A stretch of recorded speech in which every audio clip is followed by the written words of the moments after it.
Labdien, tehnikuma saime.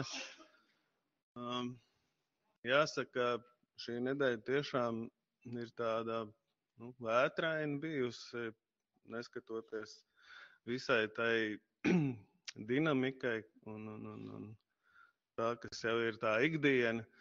Un jāsaka, mums no sociālajiem tīkliem nācās uzzināt, kad ir šāds pavērsiens, un tas ir diezgan satraucoši. Tehnikums, es piekrītu ministrs kundzei, ka tas pašvaldībai ļoti nozīmīgs un svarīgs, un paldies par to, ko jūs kā kolektīvs līdz šim esat paveikuši. Un šobrīd arī pašvaldība vērtē to skolu tīklu un iestādes, kas ir pašvaldības pārziņā.